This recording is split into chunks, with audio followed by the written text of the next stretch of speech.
मार्गस्य नेतारं नेतारं सर्वभूतां ज्ञातारं विश्वतत्त्वानां वन्दे तद्गुणलहरी। आचार्य देव उमा स्वामी कृत तत्वार्थ सूत्र ग्रंथाधिराज ઉપર 9મા અધ્યાયના અંતર્ગત આપણો સ્વાધ્યાય ચાલે છે। એની અંદર સંવરના કારણોની ચર્ચામાં 12 ભાવનાઓનું વર્ણન બતાવવામાં આવ્યું છે। એમાં આપણે કાલે આશ્રવ ભાવના ઉપર થોડીક ચર્ચા કરી હતી। અનિત્ય, અસરણ, સંસાર, એકત્વ, અન્યત્વ, અસુચિ, આશ્રવ, સંવર, નિદ્રા, લોક, બુદ્ધિ દુર્લભ અને ધર્મ। તો કહે છે કે આ 12 પ્રકારની ભાવના છે। 12 ભાવનાનું નામ, બીજું નામ છે અનુપ્રેક્ષા। શાસ્ત્રીય શબ્દ છે અનુપ્રેક્ષા। એટલે વારંવાર આ પ્રમાણે જેને કહેવાય વસ્તુના સ્વરૂપનું ચિંતન કરવું, તેને 12 ભાવના એવા નામથી એને ઓળખવામાં આવે છે। અહીંયા આગળ વસ્તુના સ્વરૂપનું ચિંતન શા માટે કરવામાં આવે છે? તો કે વસ્તુના સ્વરૂપના ચિંતન કરવાથી પરિણામ શાંત થઈ જાય છે। આ જીવ રાગી દ્વેષી પ્રાણી છે, સંસારી જીવ છે, તે રાગી દ્વેષી મોહી પ્રાણી છે। અને રાગ દ્વેષ એટલા માટે ઉત્પન્ન થાય છે કે મિથ્યા દ્રષ્ટિને તો અજ્ઞાનતાના કારણે રાગ દ્વેષ જોવામાં આવે છે, સમ્યક દ્રષ્ટિ ધર્માત્માને કમજોરીના કારણે રાગ દ્વેષ જોવામાં આવે છે। બંનેની પરિસ્થિતિમાં જે રાગ દ્વેષ છે તો કે છે કે બંને જણ વસ્તુના સ્વરૂપનો વિચાર માત્ર કરે, પોતાના જ્ઞાનની અંદર વસ્તુની વ્યવસ્થા કેવા પ્રકારની છે, સ્વતંત્ર છે, એ પ્રમાણેની જો વ્યવસ્થાને જ્ઞાનમાં લે અને એ પ્રમાણેનું જેને કહેવાય બહારમાં જે આખું જગત જે છે તે અસાર રૂપ ભાસે, એના અર્થે આ 12 ભાવનાઓનું ચિંતન અહીંયા આગળ કરવામાં આવે છે। ગ્રહસ્થ દશામાં ગ્રહસ્થ જીવ એ 12 ભાવનાઓનું ચિંતન કરે અને મુનિરાજની અવસ્થામાં પણ 12 ભાવનાઓનું ચિંતન કરે છે। અને 12 ભાવનાઓનું ચિંતન કરીને પછી કરે શું? તો કે સ્વરૂપમાં એકાગ્ર થાય, ચિંતન છે અને ચિંતન કરીને આત્માને ગ્રહણ કરે એટલે જાણીને નક્કી કર્યો હોય અને એની અંદર જેને કહેવાય કે ઉપયોગને ત્યાં સ્થિર કરે, ત્યાં એકાગ્ર થાય। અને એવી એકાગ્રતા અને સ્થિરતામાં મુનિ ભગવાન તો શું કરે કે કેવળ જ્ઞાન લે, શ્રાવકો શું કરે તો કે મુનિ દશા લે। આમ સ્વરૂપની એકાગ્રતામાં એની વૃદ્ધિ થાય, ધર્મની વૃદ્ધિ થાય, વિતરાગતાની વૃદ્ધિ થાય અને જીવ મોક્ષ માર્ગની અંદર આગળ વધીને મોક્ષ દશાને પ્રાપ્ત થાય। એના પરથી નક્કી થાય છે કે આ જે 12 ભાવના જે છે તે મોક્ષનું કારણ। સમજો એક વાત, કારણ કે આ સંવરના કાલે પણ વાત થઈ હતી કે આ સગુપ્તી સમિતિ ધર્માનુપ્રેક્ષા પરિસહજય ચારિત્ર, તો કે છે કે આ સંવરના કારણો કીધા, આના કારણે સંવર થાય છે અને સંવર અને નિદ્રા કોનું કારણ છે?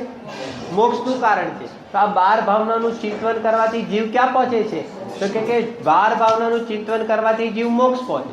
અહીંયા ચિંતન મતલબ એકલું વિકલ્પાત્મક ચિંતન ન લેવું, પરંતુ ચિંતન કરીને એ વૃત્તિઓથી પાછી હટીને અને સ્વરૂપમાં ગુપ્ત થઈને જે એકાગ્ર થઈને અહીંયા આગળ મોક્ષે જાય, તો પરંપરાએ એમ કહેવામાં આવે કે 12 ભાવનાનું ચિંતન કે મોક્ષનું કારણ છે। એવા સામાન્ય સ્થૂળ કથન પણ કરવામાં કોઈ વિરોધ આવતો નથી, બરાબર? હવે જુઓ, કાલે આશ્રવ ભાવનાની વાત થઈ હતી। આશ્રવ ભાવનાની અંદર શું વિચાર કરતા? આશ્રવ ભાવનામાં આશ્રવ કરવાની ભાવના ભાવવી? આશ્રવ ભાવનાની અંદર આશ્રવ કરવાની ભાવના નથી ભાવવાની। આશ્રવ ભાવનાનો અર્થ એમ થયો કે કોઈ પણ જીવ હોય, ગ્રહસ્થ કે મુનિરાજ, તો આશ્રવનું સ્વરૂપ સમજીને આશ્રવથી પાછો વળે તો એને આશ્રવની ભાવના ભાવી કહેવાય। શું કીધું? ફરી આશ્રવ ભાવનામાં કરવાનું શું છે કે આશ્રવ ભાવનામાં આશ્રવના સ્વરૂપનો વિચાર કરવાનો છે। આશ્રવના ભાવનાનો સમજો, આશ્રવના સ્વરૂપનો વિચાર કરે તો આશ્રવથી પાછો હટે। આગળ સંવરની વાત આવશે। સંવરના સ્વરૂપનો વિચાર કરે તો સંવર પ્રગટ કરવાનો ઉદ્યમી થાય। એવી રીતે આશ્રવ ભાવનાનું ચિંતન કરીને એ આશ્રવથી પાછો હટે। કેમ પાછો હટે? કારણ કે જ્યારે આશ્રમની ફાઇલ ખોલીએ ત્યારે ખ્યાલ આવે કે આની અંદર એકાંતે નુકસાન છે। વેપાર કરે ને, વેપાર, વ્યવસાય, તો એમ ખોલે એનું જેને કહેવાય કે એ પ્રમાણે પોસ્ટમોર્ટમ કરે કે ભાઈ આપણે આ પ્રમાણે આટલી આઈટમ લીધી છે પણ આ આવી રીતે વેચીએ છીએ તો આટલી આવી રીતે વેચવામાં આવે છે તો આપણને નુકસાન જાય છે. પણ એ ક્યારે બને કે એના ઉપર રિસર્ચ કરવામાં આવે ત્યારે ખ્યાલ આવે.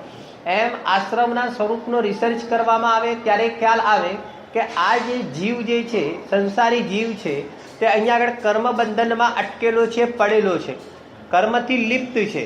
દ્રવ્ય કર્મ, ભાવ કર્મ અને ન કર્મ એનાથી આ સંકળાયેલો છે, લિપ્ત છે, બંધન છે, કેદ છે. તો કહે છે કે હવે આ કયા કારણે છે?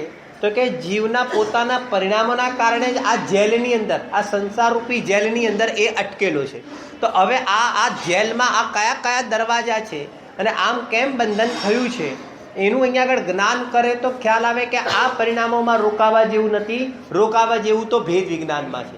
પણ એ ક્યારે બને કે જ્યારે એનું સ્વરૂપ સમજે ત્યારે. એટલા માટે આપણે અહીંયા આગળ પુસ્તકો પણ એટલા માટે મંગાવ્યા કે આ રત્નકરણ સાવકાચારમાંથી વાંચીએ છીએ તો કયા પાના પર શું લખ્યું છે બધાનો ઉપયોગ પણ જાય, અને ઉપયોગ જાય, લીટીમાં ઉપયોગ જાય તો વિશેષ રૂપથી પરિણામોમાં પણ એક પ્રમાણેની વિશુદ્ધિ આવે. એટલા માટે આપણે શાસ્ત્રમાં જોવાનું કીધું છે. એની અંદર જેમાં 57 પ્રકારના આશ્રવ, 57 પ્રકારના આશ્રવ એટલે શું કે આ 57 પ્રકારથી આ આત્માને કર્મનો આશ્રવ થાય છે, એટલે બંધાય છે. જીવના એવા શુભ અશુભ પરિણામ અને એવા શુભ અને અશુભ પરિણામથી આ પ્રમાણે શું થાય છે? કર્મનો અહીંયા આગળ આશ્રવ થાય છે. આશ્રવ થાય છે એટલે કર્મોનું આવવું થાય છે. ક્યાં આગળ આવવું થાય છે?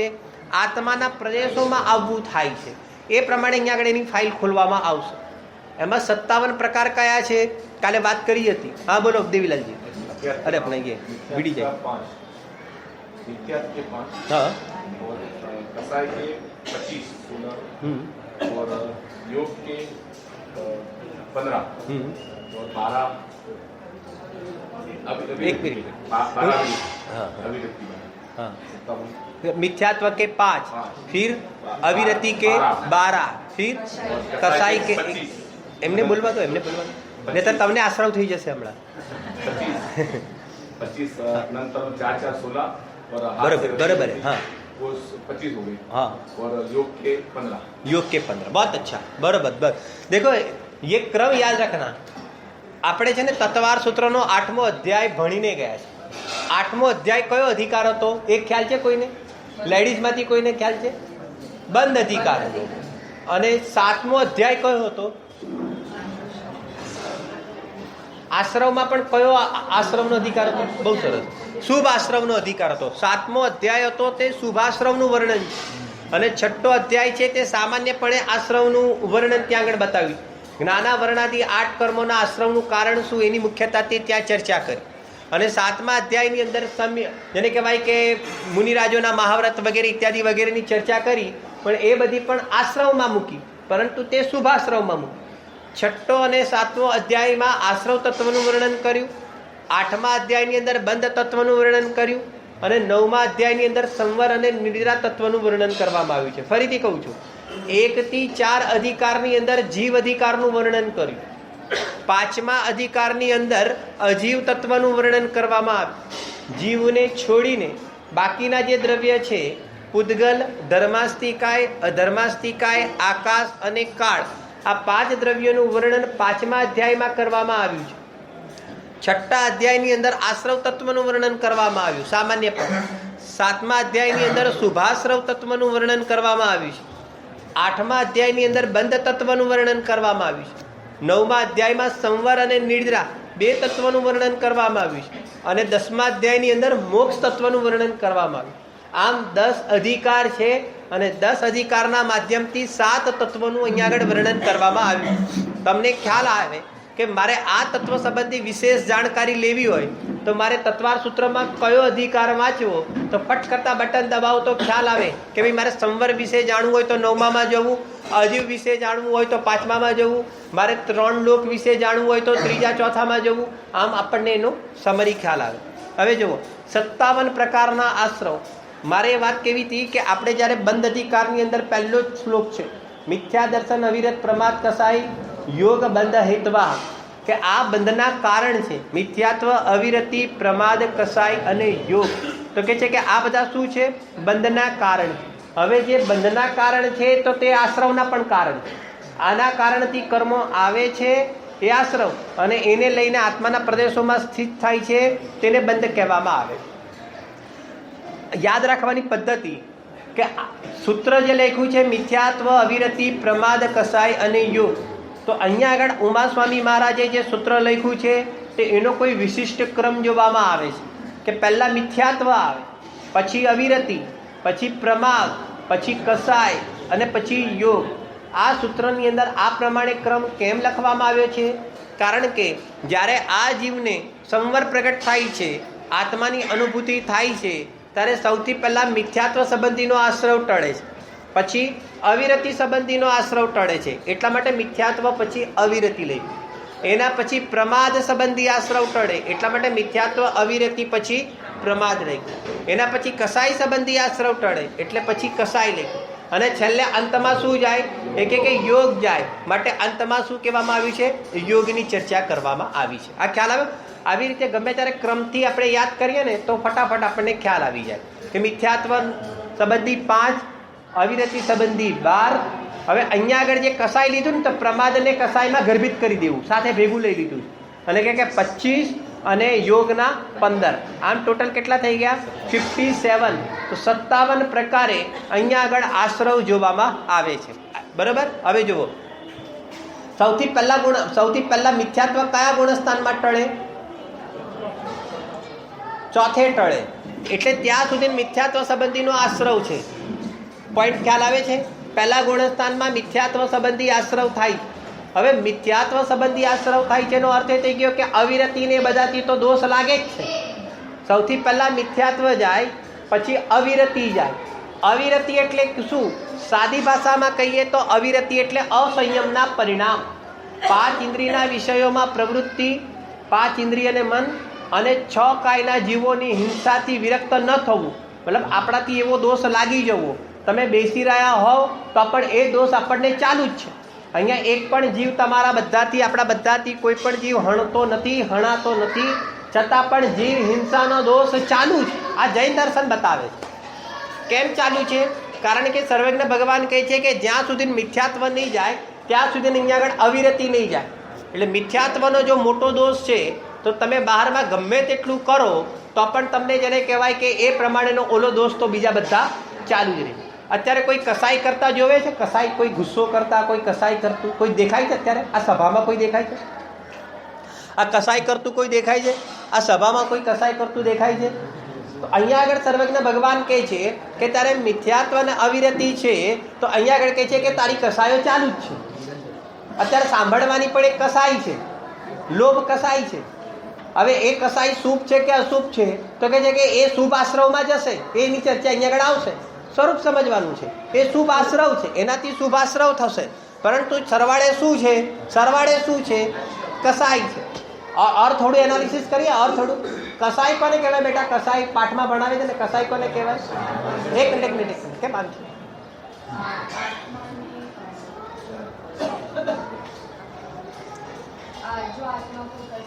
हाँ, बहुत बढ़िया. જે આત્માને કસે એટલે દુઃખ આપે, જે પરિણામથી આત્મા દુઃખી થાય તેને કસાઈ કહેવામાં આવે છે. આ સાંભળવાના પરિણામથી આત્મા દુઃખી થાય એવું લાગે? આપણને કેમ નથી લાગતું? ખ્યાલ છે આપણને? બહુ સમજજો, સમજવા જેવી વાત છે. કારણ કે જ્યાં સુધી અતિન્દ્રિય આનંદનો સ્વાદ ન ચાખે, જ્યાં સુધી અતિન્દ્રિય આનંદનો સ્વાદ ન ચાખે ત્યાં સુધી જેટલી પણ કસાઈની મંદરૂપ પ્રવૃત્તિ છે એની અંદર જીવને આકુરતા અને દુઃખનું ભાવભાષણ ન થાય. આ સીધી વાત છે.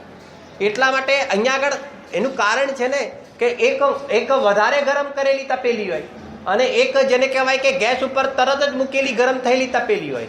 હવે સમજો કે જ્યારે વધારે ગરમ કરેલા દાજ્યા હોય એ તપેલીથી તો અત્યંત જેને કહેવાય કે સ્થૂળ રૂપથી થોડીક જ ગરમ થઈ છે તો એને ટચ કરીએ તો આપણને દાજેલાનો અહેસાસ નથી થતો. પરંતુ કે છે કે અગ્નિના સંયોગ રહિતની જે ટપેલી છે તો કે જ્યાં સુધી એવી ટપેલીનું આપણને જ્ઞાન નથી ત્યાં સુધી ઓલા બંને પણ દાજેલા જ છે, બંનેમાં દજાય છે એવો અહીંયા આગળ વિવેક ખ્યાલમાં આવતો નથી. એવી રીતે અહીંયા જ્યાં સુધી કસાઈના અભાવ રહિત જે વિતરાગ શુદ્ધ નિર્મલ પરિણતિ છે જ્યાં સુધી એનો સ્વાદ નથી આવતો ત્યાં સુધીના કસાઈની મંદતાના પરિણામમાં પણ હકીકતમાં જીવ દુઃખ અને આકુરતાને ભોગવે છે. એવો આપણને ખ્યાલ આવતો, જો ખ્યાલ આવી જાય તો કસાય સંબંધીનું સાચું જ્ઞાન થઈ જાય તો એને તો સમ્યક જ્ઞાન કહેવાય, પરંતુ એવો વિવેક મિથ્યાત્વ અવસ્થામાં જોવામાં આવતો નથી. બરાબર. આ પ્રમાણે વાત ચાલે છે કે પહેલા મિથ્યાત્વ ટળે, પછી અવિરતિ ટળે. અવિરતિ કયા ગુણસ્થાનમાં ટળે? હા બોલો ભાઈ. હા, અવિરતિ 5મા ગુણસ્થાનમાં અંશે ટળે અને પછી 6, 7મા ગુણસ્થાનમાં પૂર્ણ ટળી જાય. આમ અંશ એટલા માટે એને દેશ વિરત શબ્દ વાપરવામાં આવે. આ બધા નવા પણ છે ને, એટલે આપણે આવી રીતે થોડુંક ક્લાસ પદ્ધતિથી ચલાવીએ છીએ. દેશ વિરત એટલે દેશ વિરત. 5મા ગુણસ્થાનનું નામ છે દેશ વિરત. દેશ વિરત એટલે શું? દેશમાં રહીને ધર્મ ધ્યાન કરવું એ દેશ વિરત. તો દેશ વિરત એટલે શું? દેશ એટલે આંશિક રૂપમાં, પાર્ટ. પાર્ટ એટલે ખ્યાલ આવે છે કે નહીં? જેને કહેવાય એને જેને કહેવાય કે જે જીવ હિંસાનો ત્યાગ થયો છે તે પાર્ટલી ત્યાગ થયો છે. પાર્ટલી ત્યાગ થયો છે એટલે શું? કે પંચમ ગુણસ્થાન વર્તી જીવ, ત્રસ જીવની હિંસાનો તો એને ત્યાગ થયો છે, પણ સ્થાવર જીવની હિંસાથી તે બચ્યો નથી. તો આમ સ્થાવર જીવની હિંસાનો તો એને જેને કહેવાય સદભાવ છે, એને જોવામાં આવે છે, મજબૂરન એને એ પ્રમાણેની પરિણતિ જોવામાં આવે છે. પણ ત્રસ જીવ, 2 ઇન્દ્રિયથી 5 ઇન્દ્રિય સુધીના જીવો જે છે ત્રસ જીવ, તો એ હિંસાનો એને ત્યાગ થયો છે. એટલા માટે એને આંશિક રૂપમાં ત્યાગ છે અને આંશિક રૂપમાં સદભાવ છે. આવી જે મિશ્ર પરિણતિ છે તેને અહીંયા આગળ દેશ વિરત કહેવામાં આવે છે. બરાબર. તે ક્યાં આગળ ટળે? અંશે 5મામાં ટળે અને પછી પૂર્ણ ટળતા અહીંયા આગળ શું થઈ જાય છે? મુનિપણું જોવામાં આવે છે. પછી એના પછી કયો નંબર છે? પ્રમાદ. પ્રમાદ કયા ગુણસ્થાનમાં ટળે? કે હા, છઠ્ઠે કે અંત મેં 7મામાં. 6ઠ્ઠામાં તો પ્રમાદ દશા છે. બરાબર કે નહીં? જો પ્રમાદ દશા 6ઠ્ઠામાં કીધી, પણ જેવો પ્રમાદ આપણો હોય એવો મુનિરાજનો ન હોય. જેવો પ્રમાદ આપણો હોય એવો પંચમ ગુણસ્થાન વર્તી જીવોનો ન હોય. પ્રમાદ છે પણ બધાના પ્રમાદમાં ફરક છે. 15 પ્રકારના પ્રમાદ કયા છે ખ્યાલ છે? 15 પ્રકારના પ્રમાદ. હા બોલો.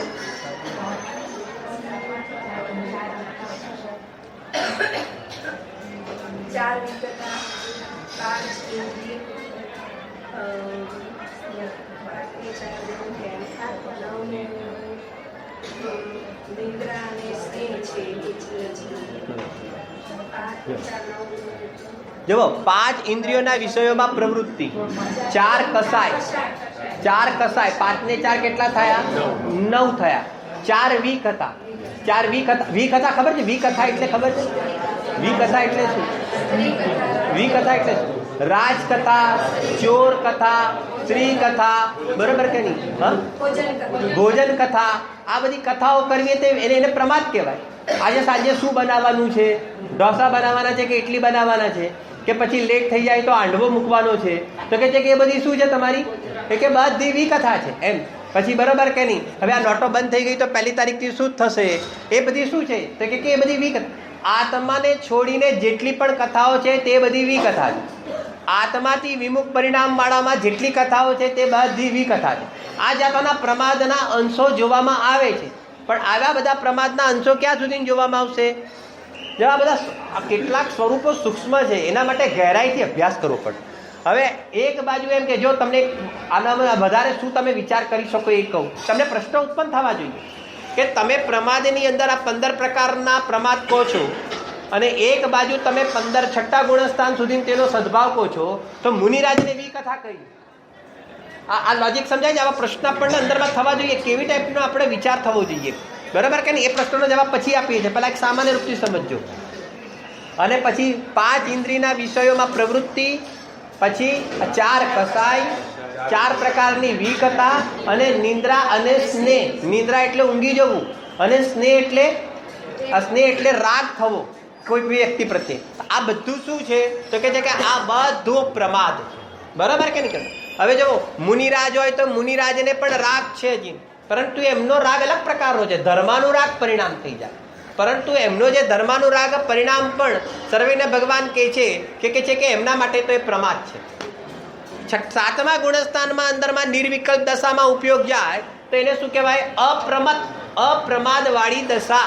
અને જ્યારે 7મા ગુણસ્થાનમાંથી 6ઠ્ઠા ગુણસ્થાનમાં આવે તો અહીંયા આગળ 5 મહાવ્રત પાડવાનો રાગ, અહીંયા આગળ એ પ્રમાણે જેને કહેવાય કે જિનેન્દ્ર ભગવાનના દર્શન કરવાનો રાગ, તો કે છે કે આ જેટલો પણ સ્નેહ થાય એમના જેને કહેવાય કે એમને પણ આચાર્યને જોઈને સ્નેહ વર્તે, તો કે છે કે એમને એમની ભૂમિકાને યોગ્ય અહીંયા આગળ શું છે એ કે પ્રમતવાળી દશા છે, એટલે પ્રમાદવાળી દશા જોવામાં આવે છે. તો કે છે કે આવો પ્રમાદ ક્યાં ટળે એ કે છઠ્ઠાના અંતમાં, એટલે 7મા ગુણસ્થાનમાં તે પ્રમાદ જોવામાં આવતો નથી. બરાબર, આ પ્રમાણે યથા યોગ્ય બધું સમજવું. એના પછી કસાય. કસાય કયા ગુણસ્થાનમાં ટળે? બોલો પાવનભાઈ, રમેશભાઈ, બોલો નિધિ, કયા ગુણસ્થાનમાં ટળે? તમે બોલો. હા, બહુ સરસ. 10માના અંત સુધી કસાયનો સદભાવ છે. બરાબર કે નહીં? જુઓ, કસાય સાંભળજો જરા. કસાય ટળવાની શરૂઆત 4થા ગુણસ્થાનથી થઈ જાય છે. કસાય ટળવાની શરૂઆત કયા ગુણસ્થાનથી ચાલુ થઈ જાય છે? 4થા. આપણે નથી બોલતા કે 25 કસાય, અનંતાનુબંધી, અપ્રત્યાખ્યાનાવરણ, પ્રત્યાખ્યાનાવરણ અને સંજ્વલન અને ક્રોધ, માન, માયા, લોક બધામાં લગાડી દો 4 એટલે ટોટલ કેટલી થઈ ગઈ? 16. અને પછી ઓલી હાસ્યરતિ, અરતિ, શોક, ભય, જુગુપ્સા, શ્રીવેદ, પુરુષવેદ અને નપુસકવેદ 16 અને 9 કેટલી થઈ ગઈ? આ 25. તો અહીંયા આગળ જ્યારે 4થા ગુણસ્થાનમાં જીવ આવે ત્યારે એને આ અનંતાનુબંધી વાળી જે 4 કસાય છે તે પહેલા ટળી જાય. પોઈન્ટ સમજાય છે? આવી રીતે ટળવાનું ચાલુ થાય. પછી 5મા ગુણસ્થાનમાં આવે ત્યારે બીજી 4 કસાય ટળે, અપ્રત્યાખ્યાનાવરણ સંબંધીની. એવી રીતે એની ટળતી જાય, કહેવાનો મતલબ. પછી આગળ જશે 6ઠા 7મા ગુણસ્થાનની અંદર બીજી 4 ટળશે, પ્રત્યાખ્યાનાવરણ સંબંધીની ટળશે. અને પછી સંજ્વલન કસાય જે છે ને તો એક સાથે નથી ટળતી, એ ક્રમે ક્રમે કરીને ટળે. એટલે આમ જેને કહેવાય કે અંતમાં ક્રોધ, માન, માયા અને લોભ, તો 10મા ગુણસ્થાને સંજ્વલન કસાયનો લોભ ટળે. એટલા માટે ટોટલી અહીંયા આગળ સમરી કરીને કસાય છેલ્લે લાસ્ટમાં ક્યાં આગળ જાય? તો કે સૌથી છેલ્લો અભાવ કોનો થાય? તો કે 10મા ગુણસ્થાનના અંતમાં આ સૂક્ષ્મ લોભ, આ સંજ્વલન સંબંધીનો સૂક્ષ્મ લોભ એ છેલ્લે ત્યાં આગળ ટળે છે. એટલા માટે સામાન્ય કથન એમ કરવામાં આવે કે કસાય ક્યાં ટળે? તો કે 10માના અંતમાં. શરૂઆત ક્યાંથી થાય એમ પૂછવામાં આવે તો કસાય ટળવાની શરૂઆત ક્યાંથી થાય? તો કે અહીંયા આગળ 4થા ગુણસ્થાનથી. અને અંતમાં છેલ્લે ક્યાં ટળે? તો કે છે કે 10મા ગુણસ્થાનના અંતમાં. છેલ્લી કઈ કસાય રે? તો કે સૂક્ષ્મ લોભ રે. એમ આ બધું એનું અંદરમાં આપણે જ્યારે ગહેરાઈથી સ્વાધ્યાય કરીએ ને તો આ બધો વિષય આપણને ખ્યાલ. અને એમાં પાછી પહેલાં હાસ્ય જાય, રતિ જાય, વેદ જાય કે કઈ જાય? તો કે છે કે એ સમજવા માટે તમે ફેબ્રુઆરીની અંદર 11 થી 15 ક્લાસ છે ઉજ્જવલાબેનના, અને એની અંદર સપનાસારની શિબિર લાગવાની છે. અને એની અંદર આ વિષય આવવાનો છે કે આ બધી પ્રકૃતિઓનો, મોની પ્રકૃતિની ક્ષપણા કયા કયા ગુણસ્થાનમાં ને કેવી રીતે થાય છે, એની સ્ટાઇલ કેવા પ્રકારની છે. તો કે છે કે ત્યાં આગળ દિવસના 6 કલાકના લેક્ચર હશે. 30 કલાકની અંદર આખું આ ડિટેલ્સની અંદર જેને ઇન્ટરેસ્ટ હોય તે ચોક્કસ અવશ્ય આવે. તો આખો મોક્ષ માર્ગ શું છે, મુનિરાજ પણ ઊભા છે તો ક્યાં આગળ ઊભા છે, હજી કઈ કસાયનો સદભાવ છે, અહીં કઈ કસાયનો અભાવ છે, તો કે વિસ્તારથી એ વિષય ત્યાં આગળ જાણવા મળશે. હવે જુઓ, અને હવે કઈ વાત આવી? યોગ. બરાબર. હવે યોગ કયા ગુણસ્થાનમાં ટળે? ઊભા રહેજો, કોઈ બોલતા નહીં એક સાથે. જેન્ટ્સમાંથી એક મિનિટ. યોગ કયા ગુણસ્થાનમાં લાસ્ટમાં અંતમાં ટળે? હા, એક મિનિટ. हाँ बोलो हस्ती मंजरी. बहुत अच्छा, बहुत बढ़िया जवाब. 13મા ગુણસ્થાન સુધીની યોગનો સદભાવ છે. અર્યંત ભગવાનને યોગ હોય કે નહીં? ચલો એક પ્રશ્ન પૂછી લો. અર્યંત ભગવાનને આશ્રવ હોય? અર્યંત ભગવાનને આશ્રવ હોય? આશ્રવનું પ્રકરણ ચાલે છે ને, એ કે આશ્રવ છે. જો સાંભળજો, તો પછી અર્યંત ભગવાન તો દુઃખી થઈ જતા હશે. આટલા બધા કર્મો આવી જાય તો દુઃખી ના થઈ જાય આત્મા? કેમ ના થાય? ચલો, અર્યંત ભગવાનને આટલા બધા કર્મોનું આવું થાય છે તો અર્યંત ભગવાન એનું નિમિત્ત પામીને દુઃખી કેમ નથી થતા? આ મારો પ્રશ્ન છે. એક મિનિટ. કોઈ નવો વ્યક્તિ જવાબ આપે, ખ્યાલ આવે. બરાબર, પ્રશ્ન સમજાઈ ગયો? અરે પ્રશ્ન સમજાઈ ગયો. અર્યંત ભગવાનને આશ્રવ છે કે નહીં? તો કે આ છે. આશ્રવ છે એમ કેમ કીધું? કારણ કે અર્યંત ભગવાનને 13મા ગુણસ્થાને યોગ છે, અને યોગ જે છે તે જ આશ્રમનું દ્વાર છે, એમ કહેવાનો મતલબ. હવે અહીંયા આગળ કહે છે કે અર્યંત ભગવાન દુઃખી કેમ નથી? જો આટલા કર્મો આવી જાય છે તો એ દુઃખી નથી, એનું કારણ શું? આ પ્રશ્ન છે આપણો. કોણ બતાવશે? નવામાંથી કોણ બતાવશે? હા બોલો બેન, તમે બતાવો. એક મિનિટ ઓલા બેન, મને ઓલા બેન દેખાય છે. હા, મોનો અભાવ છે. કયા ગુણસ્થાનમાં મોનો અભાવ થાય?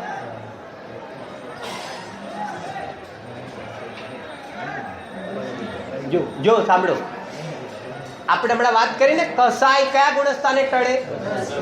તો 10માના અંતમાં. તો મોહ શબ્દ કો કે કસાઈ શબ્દ કો એક વાત છે, બરાબર. આ શબ્દ આવે ને તો ઘડીકમાં તમે મોહ શબ્દ બોલો છો, ઘડીકમાં કસાઈ શબ્દ બોલો છો. તો અમારે શું સમજવું? મોહ બે પ્રકારના, એક દર્શન મોહનીય અને એક ચારિત્ર મોહનીય. અને ચારિત્ર મોહનીમાં જે આ ક્રોધ, માન, માયા, લોભ, આ હાસ્ય, રતિ, અરતિના જે પરિણામ છે તે ચારિત્ર મોહનીની પ્રકૃતિ છે. તેના ઉદયમાં જીવને આવી જાતાના પરિણામ જોવામાં આવે છે. અને મિથ્યાત્વ છે તે દર્શન મોહનીય કહેવાય. તો કે છે કે એના ઉદયમાં અહીંયા આગળ મિથ્યાત્વ રૂપ પરિણામ કહેવામાં આવે. મિથ્યાત્વને પણ કસાઈ કહેવામાં આવે, જે દર્શન મોહનીય અને ચારિત્ર મોહનીને પણ કસાઈ કહેવામાં આવે. જ્યાં જ્યાં જે પ્રકરણ હોય તો ત્યાં ત્યાં તે પ્રમાણે એનો અર્થ આપણે સમજવું. તો મોહનો અભાવ, કસાઈનો અભાવ કયા ગુણસ્થાનમાં થઈ ગયો છે? 10મા ગુણસ્થાનમાં અંતમાં થઈ ગયો છે. એટલે એનો અર્થ એ થઈ ગયો કે એના ઉપરના ગુણસ્થાનવાળા બધા જે જીવ છે, 11, 12, 13, 14, એ બધા જીવો છે, એ બધા કેવા છે? દુઃખ રહિત છે, કસાઈ રહિત છે. બીજી ભાષામાં કહીએ તો પૂર્ણ સુખી છે. આ ખ્યાલ આવે છે? હવે આપણે લાવી દો પાછો યોગને. તો 13મા ગુણસ્થાનમાં ભલે ગમે તેટલા કર્મનું આશ્રવ આવે છતાં પણ હરિયંત ભગવાનને કોઈ પ્રોબ્લેમ એટલા માટે નથી, કારણ કે શું નથી? મૌન. પ્રોબ્લેમ કર્મોનું આવવું એનાથી નથી, પ્રોબ્લેમ તો મોતી છે, કસાઈથી છે. એટલા માટે 6થા અધ્યાયની અંદર આશ્રવના બે ભેદ કર્યા, એક ઈર્યાપત આશ્રવ અને એક સાંપ્રાયિક આશ્રવ. ફરીથી કહું છું, એક ઈર્યા, આ બધું ભણી ગયા છે પરંતુ શું છે, વળી પાછું રિવિઝન માંગે, અધિકાર પત્તા રિવિઝન માંગે. એક ઈર્યાપત આશ્રવ અને એક સાંપ્રાયિક આશ્રવ. સાંપ્રાયિક શબ્દનો અર્થ થાય છે કસાઈ. કસાઈ સહિતના આશ્રમને સાંપ્રાયિક આશ્રવ કહેવામાં આવે છે. અને ઈર્યાપત આશ્રવનો અર્થ છે કે જેમ માર્ગની અંદર ગમન કરીને નીકળી જવા વાળો વ્યક્તિ છે, એવી ટાઈપનો આશ્રવ થાય કે જે રોકાય ના, એક સમયનો જ સ્થિતિનો અનુભાગ હોય અને એ પ્રમાણે પછી આ નીકળી જાય. તો જેને કે આ સ્થિતિનો અનુભાગ, પ્રકૃતિને પ્રદેશ બોલો ને, આ સ્થિતિ અનુભાગ કેમ બોલ્યા? હવે એની આખી એક ફાઇલ અલગ છે, એટલે એ હમણાં નથી ખોલવી. ખ્યાલ આવે કે નહીં? હવે અહીંયા આગળ કે છે કે આવ્યા તો ખરા, પરંતુ કે આવીને નીકળી ગયા. તો કે છે કે રોકાયા નહીં. એવા આશ્રમને કયો આશ્રવ કહેવાય? કે અહીંયા ઈર્યાપત આશ્રવ કહેવાય. અર્યંત ભગવાનને કર્મોનું આવવું થાય છે. અર્યંત ભગવાનને કેટલા કર્મોનું આવવું થાય છે? 4 ઘાતી કર્મ છે અને 4 અઘાતી કર્મ છે. હવે 4 ઘાતી કર્મનો આશ્રવ થાય કે ન થાય બેટા? 4 ઘાતી કર્મનો આશ્રવ થાય કે ન થાય? જ્ઞાનાવરણ, દર્શનાવરણ, મોહનીય અને અંતરાય. આ 4 ઘાતી કર્મનો આશ્રવ થાય કે ન થાય? અર્યંત ભગવાનને 4 ઘાતી કર્મનો આશ્રવ થાય કે ન થાય? હજી સભામાંથી થાય શબ્દ આવે છે.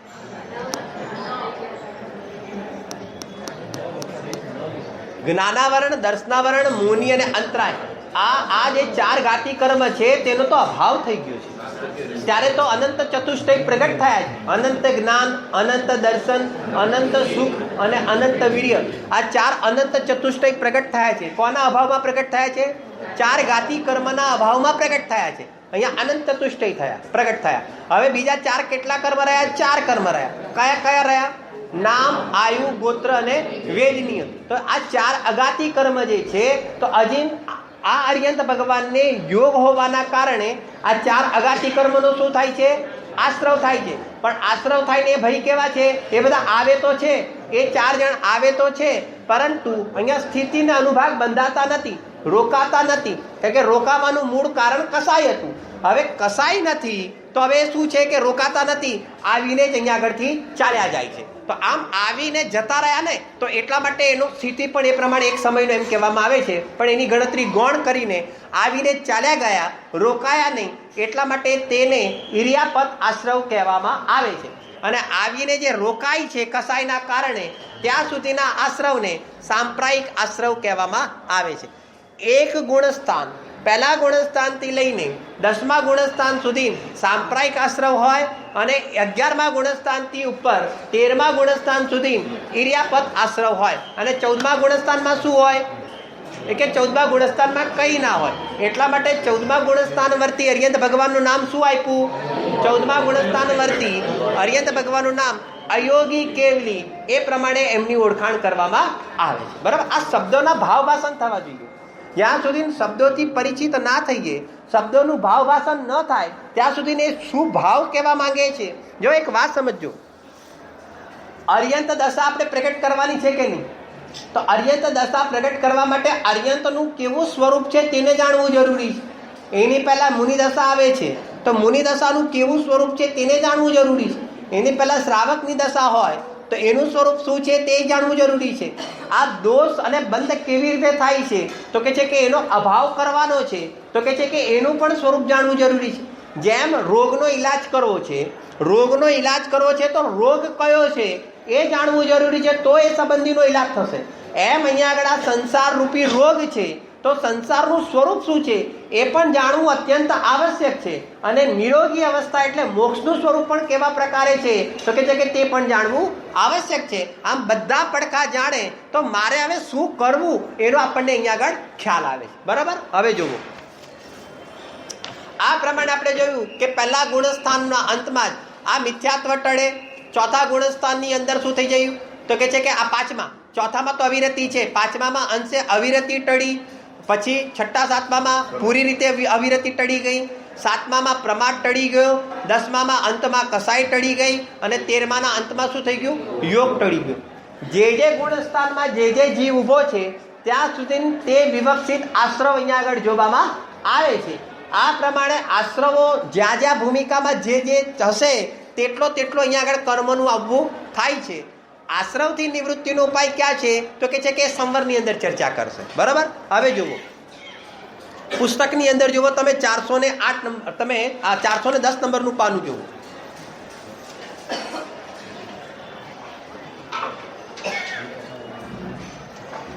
જો કાલે વાત કરી હતી, કાલે સામાન્ય રૂપથી વાત કરી હતી એક શુભ આશ્રવ અને એક અશુભ આશ્રવ. શુભ પરિણામથી અહીંયા કર્મોનું જે આવવું થાય એને આપણે શુભ આશ્રવ કહીએ છીએ, અને અશુભ પરિણામથી કર્મોનું આવવું થાય તેને શું કહેવામાં આવે? અશુભ આશ્રવ કહેવામાં આવે. બરાબર. હવે જુઓ, એક બીજી રીતે પહેલા સમજી લો, પછી આપણે થોડું વાંચીએ. આની અંદર એક નાવનું ઉદાહરણ ખબર ફેમસ છે. નાવ અને નાવની અંદર કાણું પડી જાય અને પછી એ પાણી આવે તેને શું કહેવામાં આવે? આશ્રવ. બરાબર. હવે મારો પ્રશ્ન એ છે તમને લોકોને કે નાવની અંદર ગંદુ પાણી આવે તો ડૂબી જાય કે સારું પાણી આવે તો ડૂબી જાય? વિચારીને જવાબ આપજો. ફર્સ્ટ ક્લાસ પ્યોર શુદ્ધ પ્રાસુક ગરમ કરેલું 2 વાર ઉકાળેલું, ખ્યાલ આવે છે કે નહીં? એ પાણી તો કે છે કે એ જે છિદ્ર હોય એ છિદ્રમાંથી ગંદુ અત્યંત મલિન પાણી આવે તો નાવ ડૂબી જાય કે પણ પ્યોર શુદ્ધ, ખ્યાલ આવે છે કે નહીં? એકદમ. તો કે છે કે એ પાણી આવી જાય તો પણ એ કે ડૂબી જાય. કેમ ડૂબે? આ પાણી તો સારું છે અને આ પાણી ખરાબ છે, ગંદુ છે. બોલો બેટા, આ કેમ ડૂબે? પણ કેમ ડૂબે? ના, એ બંને આશ્રવ છે તો આપણે કહીએ જ છીએ, પણ કેમ ડૂબે છે? એક મૌલિક જવાબ જોઈએ. અરે પાણી તો પાણી છે, જવાબ થોડો છે. હા, આ શબ્દ જોઈએ છે. સરવાળે અહીંયા આગળ શું કહેવા માંગે છે? પાણી તમે ગમે તેટલું ચોખ્ખું લાવો પણ સરવાળે શું છે? એ બોટ માટે શું છે? એ કે ભાર છે. એ કેવું છે? અહીંયા આગળ પુણ્ય આશ્રવ થાય, શુભ આશ્રવ થાય, કે અહીંયા પાપ આશ્રવ થાય, અશુભ આશ્રવ થાય, તો કે છે કે બંને શું છે?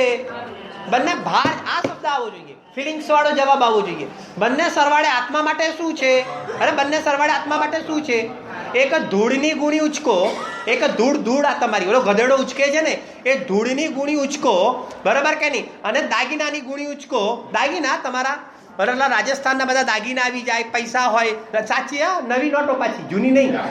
ઓલી નવી નોટો આવે, બંડલો આવે, અને આ પ્રમાણે જેને કહેવાય કે દાગીનાની લગડીઓ બધી હોય, અને એ પ્રમાણે હીરા માણેક મોતી હોય, અને એ ચડીને પહાડ ચડવાનો હોય શિખરજીનો, ફર્સ્ટ ક્લાસ બોલો. તો આપણે બંનેમાંથી અને એક ધૂળ લઈને ચડવાનું હોય તો બોલો બંનેમાંથી આપણે કઈ ઉચકવી ગમે? ચડતા વખતે કઈ ગમે? બોલો આનંદ આવતો હશે માથા ઉપર, ચલો ભલે કોઈ વાંધો નથી, પણ સમજો કે લગડીઓ એ છે ને સોનું એ છે ને હીરા છે, માણેક છે, મોતી છે, એના માટે તે કષ્ટદાયક છે. એમ અહીંયા આગળ કહે છે કે મોક્ષ માર્ગનો જ્યારે પહાડ ચડવાનો હોય ત્યારે મોક્ષ માર્ગના પહાડની અંદર તો જેમ પાપ આશ્રવ કષ્ટદાયક છે તેમ કહે છે કે પુણ્ય આશ્રવ પણ કષ્ટદાયક છે.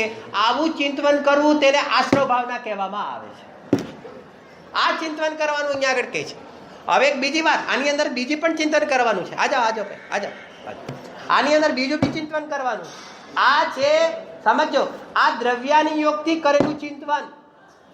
હવે થોડુંક જરા શૈલી સમજો. એક આશ્રવ ભાવનાનું ચિંતન કેવી રીતે કરવું? તો એક દ્રવ્યાની યોગથી ચિંતન કરીએ ત્યારે પુણ્ય અને પાપ બંને પરિણામોથી જે આશ્રવ થાય છે તે તો સંસારમાં ડૂબાડે છે. કારણ કે બંને શું છે? બંને બોજા છે. બંને શું છે? તો કે ભાર છે.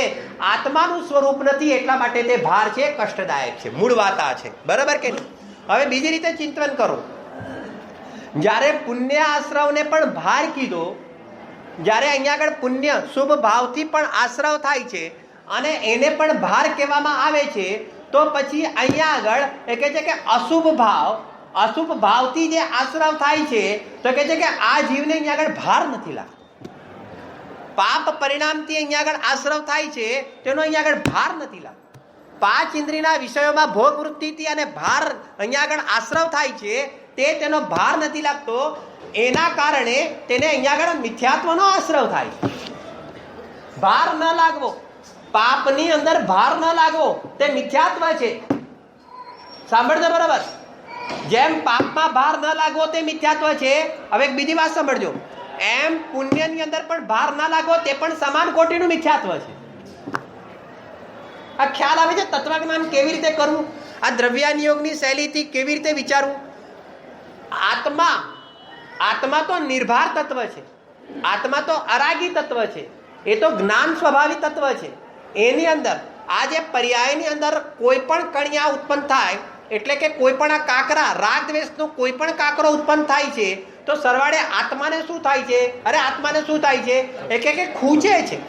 એમ આટલી નાની ઠેસ હોય ને, આપણે ચાલીએ ને ઉગાડા પગે, અને આટલી નાની ગ્રાસની આ ઠેસ જો ઘૂસી જાય અને પછી આપણે પગ મૂકીએ છીએ તો શું લાગે છે? આપણને ખૂંચે છે. શું લાગે છે?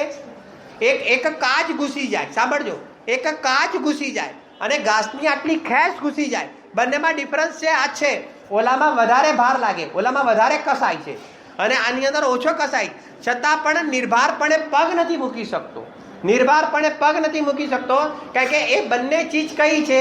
એ બંને ચીજ સાંભળજો, એ શરીરની બહારની ચીજ છે અને એ અહીંયા આગળ પગની બહારની ચીજ છે. જરાક પણ જેને કહેવાય કે શરીરમાં ઘૂસી જાય તો અહીંયા આગળ શું થઈ જાય છે? તો કહે છે કે એ અહીંયા આગળ કસે છે, ભાર લાગે છે, એ એને સહન કરતો નથી. એમ અહીંયા આગળ કહે છે કે વિતરાગી તત્વ છે તો એ વિગ્રહી તત્વની પર્યાયની અંદર ચાહે આ અશુભ ભાવ હોય એ પણ એક ખેસ છે, એ કાચ સમાન છે, અને શુભ ભાવ છે તે પણ ખેસ છે, એ અહીંયા આગળ ઘાસના ત્રણકલા સમાન છે. પરંતુ આ બંને ચીજ આત્માની બહારની ચીજ હોવાના કારણે અહીંયા જ્યારે પરિણતિની અંદર જોવામાં આવે છે તો આત્માને શું લાગે છે? આત્માને અહીંયા આગળ કેસ લાગે છે. આવો વિચાર કરવો, આવો તે આશ્રવ ભાવનાનો વિચાર ચિંતન કહેવામાં આવે છે. આ દ્રવ્યાનિયોગથી વિચાર થયો. હવે બીજી રીતે ચરણાનિયોગથી વિચાર કરો. અહો, આવા અત્યંત સૂક્ષ્મ તીક્ષ્ણ ભારથી હટવા માટે મારે બુદ્ધિપૂર્વક પંચેન્દ્રિયના વિષયોનો ત્યાગ કરવો જોઈએ. બુદ્ધિપૂર્વક મારે મહાવ્રત અણુવ્રત અંગીકાર કરવા જોઈએ. બુદ્ધિપૂર્વક વિતરાગી દેવશાસ્ત્ર ગુરુની આરાધના કરવી જોઈએ. તો કે છે કે આ બધું જે છે તે પણ ભાર તો છે, આ પણ આશ્રવ તો છે, પરંતુ આ બધા પરિણામ જે છે એ બધાને શું કહેવામાં આવે છે? શુભ પરિણામ કહેવામાં આવે છે. કયા પરિણામ કહેવામાં આવે છે? શુભ પરિણામ. હવે એનાથી પણ આશ્રવ તો થાય છે, પરંતુ હવે ચરણાનિયોગની અપેક્ષાએ સમજો. અહીંયા આગળ શું છે કે એવા બધા પરિણામોની અંદર પ્રવર્તન કરવાથી જે પાપરૂપ પરિણામ જે છે, જે તીવ્ર સંક્લેશના પરિણામ છે, એનાથી જીવ શું થાય છે? એનાથી જીવ અહીંયા આગળ પાછો વળે છે. અરે ખ્યાલ આવે છે કે નહીં? આ એક પદ્ધતિ છે, આ એક રાજમાર્ગ છે. મેં 2 દિવસ પહેલા એક બહુ સારી વાત મારે સાંભળવામાં આવી. પુણ્યના પરિણામ તો સહજ થાય અને પાપને બુદ્ધિપૂર્વક તોડવું પડે. શું કીધું? જો કે બંને વાત એક જ છે, છતાં પણ જે ઉદ્યમપણું જે છે, ઉદ્યમપણું હકીકતની અંદર પાપને તોડવા માટેનું ઉદ્યમપણું. જો ઘરેથી મંદિરે આવ્યા તો ઘરેથી મંદિરે આવવાના જે પરિણામ છે, મન વચન કાયની જે પ્રવૃત્તિરૂપ પરિણામ છે, એનાથી કયો આશ્રવ થયો? અરે કયો આશ્રવ થયો? શુભાશ્રવ થયો, પુણ્ય પ્રકૃતિનો આશ્રવ થયો. બરાબર કે નહીં કહેવાનો મતલબ? હવે માની લો કે ઘરેથી મંદિરે આવવાના પરિણામ નથી આવતા, તો અહીંયા આગળ બીજા કયા પરિણામ હશે? નેચરલી બીજા પાપના પરિણામ હશે, ખાવાના પીવાના અત્યારે ઇત્યાદિ વગેરે જે પણ હોય. તો કહે છે કે એ પરિણામ છે. તો એ પરિણામમાં કયો આશ્રવ થાય છે? અરે કયો આશ્રવ થાય છે? તો કે પાપનો આશ્રવ થાય છે. તો હવે અહીંયા આગળ કહે છે કે પાપનો આશ્રવ તોડવા માટે શું કરવું પડશે? પાપનો આશ્રવ તોડવા માટે અહીંયા આગળ આ માર્ગની અંદર કે બુદ્ધિપૂર્વક ઉદ્યમ કરવો પડશે. બુદ્ધિપૂર્વક ઉદ્યમ એટલે શું? કે ધર્મના ઉન્મુખ થવું, ધર્મના સાધનોમાં ઉન્મુખ થવું, ધર્મની પરિણતિની અંદર ઉન્મુખ થવું, એ દિશામાં ચાલવું, એ માર્ગ ઉપર ચાલવું, એને કહેવાય બુદ્ધિપૂર્વકનું પ્રવર્તન. તો એની અંદર શું થયો? બુદ્ધિપૂર્વક સહજે પાપનો આશ્રવ અહીંયા આગળ છૂટી જાય. પુણ્યની ઈચ્છા નથી, પુણ્યની વાંછા નથી, પરંતુ બુદ્ધિપૂર્વકનો જે ઉદ્યમ થશે, તો બુદ્ધિપૂર્વકનો ઉદ્યમ કયો થશે? એ કે ધર્માનુરાગ પરિણામની અંદર બુદ્ધિપૂર્વક જોડાશે તો ઓટોમેટિકલી શું થઈ જશે? બુદ્ધિપૂર્વક અહીંયા આગળ પાપનો અહીંયા આગળ શું થઈ જાય છે? ત્યાગ થઈ જાય છે. આગળ પણ કીધું હતું, જ્યારે જ્યારે પણ ધર્માનુરાગરૂપ પરિણામ નથી તો પોતાના પરિણામ તપાસી લેવા કે એ વખતે કયા પરિણામ છે. તો કે છે કે ત્યાં આગળ વાત કરી હતી શિખરજીમાં, એ વખતે નિયમથી જીવને કયા પરિણામ છે? તો નિયમથી જીવ પાપમાં જ પડ્યો છે, પડ્યો છે ને પડ્યો છે. કારણ કે પુણ્યના પરિણામ છે, પાપના પરિણામ છે અને એક વિતરાગ પરિણામ છે. વિતરાગ પરિણામ તો થયા નથી, પુણ્યના પરિણામમાં તું દેખાતો નથી, તો સરવાળે પછી કયું બચ્યું? તો કે સરવાળે પાપરૂપ પરિણામ બચ્યું. તો કે એનાથી અહીંયા આગળ શું થઈ જાય છે? કે તીવ્ર અશુભ પરિણામથી અહીંયા આગળ તીવ્ર અશુભ અહીંયા આગળ શું જોવામાં આવે છે? આશ્રવ જોવામાં. અશુભ આશ્રવ જોવામાં આવે છે. એનો અર્થ શું થયો? ખબર પડી? અશુભ આશ્રવનો અર્થ શું થયો? કે અશુભ આશ્રવ થયો એટલે અશુભ બંધ થયો, અને અશુભ બંધ થયો એટલે શું થયું? કે આગળ ફળ કયું આવશે? અરે આગળ ફળ કયું આવશે? કે આગળ ફળ પણ પાપનું આવશે. અને પાપના ફળમાં શું જોવામાં આવશે? એ કે પ્રતિકૂળતા ઇત્યાદિ વગેરે, સંકલેશ પરિણામ ઇત્યાદિ વગેરે ત્યાં આગળ જોવામાં આવે છે. અને જોવામાં આવશે તો શું આવશે? જીવ અહીંયા આગળ વધારે રીબાશે. કેવો જીવ રીબાશે? વધારે રીબાશે. આમ આપણને ખ્યાલ આવે ને તો પ્રત્યેક સમયે જીવ ચેતે, એ પ્રમાણે એના ખ્યાલમાં તો આવે. પરિણતિ ભલે જોવામાં આવે કદાચ કચોરી વશ, એ પ્રમાણે હજી એવી ઉદયાધીન સ્થિતિમાં પરિણતિ જોવામાં આવે, પણ આનું જ્ઞાન હોય તો જીવ ચેતે અને અહીંયા આગળ પાપથી હટીને અને ધર્મ માર્ગની અંદર આરૂઢ થઈને અને એને તત્વજ્ઞાન કરવાનો અહીંયા આગળ ભાવ જાગે. બરાબર કે નહીં? આ પ્રમાણે આપણે આશ્રમનું સ્વરૂપ જોયું. વિશેષ ચર્ચા આપણે કરી.